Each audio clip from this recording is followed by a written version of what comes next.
الحمد لله وكفى وسلام على عباده الذين اصطفى أما بعد فأعوذ بالله من الشيطان الرجيم بسم الله الرحمن الرحيم قال الله تعالى ينبت لكم به الزرع والزيتون والنخيل والأعناب ومن كل الثمرات إن في ذلك لآيات لقوم يتفكرون صدق الله العلي العظيم وصدق رسوله النبي الكريم.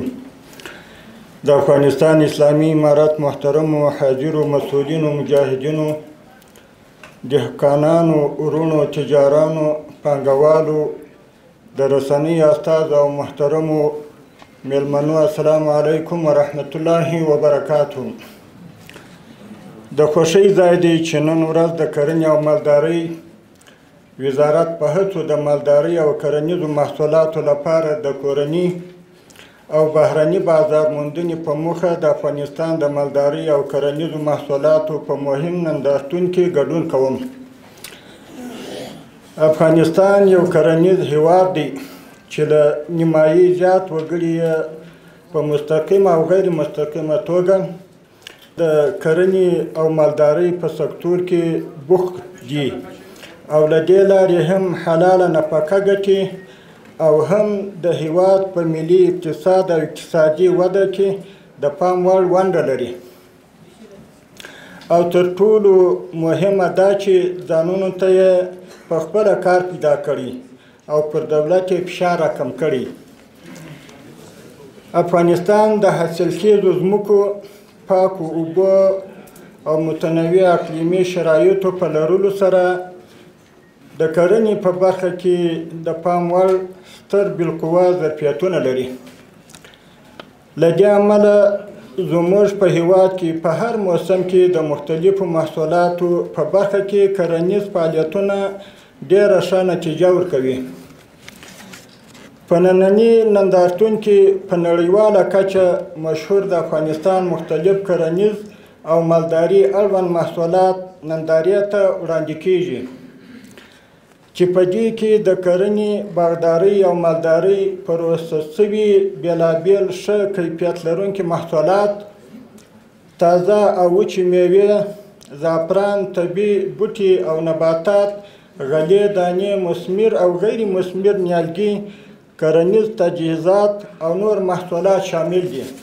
دغه ډول نندارتونونه کولی شي چې زموږ د کرنیزو او مالدارۍ محصولاتو لپاره د خرڅلاو کورني او بهرني بازارونه پیدا او لا پیاوړي کړي او په دې توګه به وکولی شو چې د خپلو محصولاتو څخه لازم حمایت وکړو. له نیکه مرغه د افغانستان اسلامي امارت په بیا حاکمیت سره په هیواد کې د غیر رسمي اقتصاد فعالیتونه په پراخه کچه راټیټ شوي. د کوکنارو کښت صفر ته راښکته شوی او د بدیل معیشت مختلفې پروژې د پلي کېدو په حال کې دي. د افغانستان اسلامي امارت د هیواد د کرنې او مالدارۍ سکتور د پیاوړتیا په موخه مسلسلې هڅې کوي چې د کورنۍ محصولاتو د ملاتړ او د وارداتو د تعویض مناسب سیاستونه پلي کړي. د کرنې میکانیزه کولو په برخه کې مهمې برنامې تطبیق کړي، اوبه مدیریت کړي، د اوبو لګولو سیستمونه معیاري کړي او د بزګرانو لپاره نورې مهمې اسانتیاوې رامنځته کړي تر څو داخلي محصولات مو د هیواد په داخل او له هیواده بهر د سیالۍ جوګه وګرځي.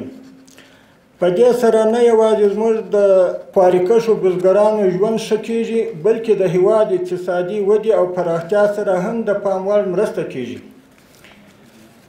موږ اړتیا لرو چې خپل محصولات سیمهییز او نړیوال بازارونو ته ورسوو. په نړیوالو بازارونو کې هم زموږ د محصولاتو لپاره پراخه تقاضا شتون لري، خو دا چاره هغه وخت ډېره ښه مساعده کیږي چې د مالدارۍ او کرنیزو محصولاتو کیفیت، بسته‌بندي، پروسس او زنجیري ارزښتونه پیاوړتیا ته توجه لا زیاته کړو. په دې برخه کې له محترمو بزګرانو، مالدارانو، تجارانو او پانګوالو هم غواړم چې د محصولاتو معیاریتوب ته پاملرنه زیاته کړي.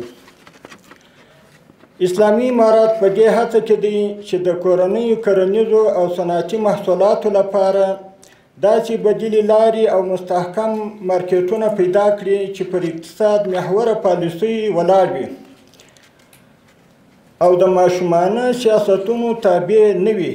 الحمدلله تر ډېره بریده په دې هڅه کې د بریالیتوب خواته روان دي. افغانستان د کرنې په مورد کې د پانګونې بې شمېره فرصتونه لري. د معیاري پروسس بسته‌بندي او په معیاري توګه بهر ته د صادرولو موارد هغه دي چې پانګونې او پاملرنې ته اړتیا لري. د افغانستان اسلامي امارت د کرنې او مالدارۍ محصولاتو د زنجیري ارزښت د پیاوړتیا په برخه کې هر ډول پانګونې ته هرکلی وایي او د لازمو اسانتیاوو د رامنځته کولو په مخه هر ډول همکارۍ ته چمتو دي. په پای کې د کرنې او مالدارۍ وزارت له مسؤلینو او نورو دخیلو اړخونو څخه مننه کوم چې د کرنیزو محصولاتو دغه مهم نندارتونونه په لاره اچولي دي. له توجه مو یو جهان مننه. السلام علیکم ورحمة الله وبرکاته.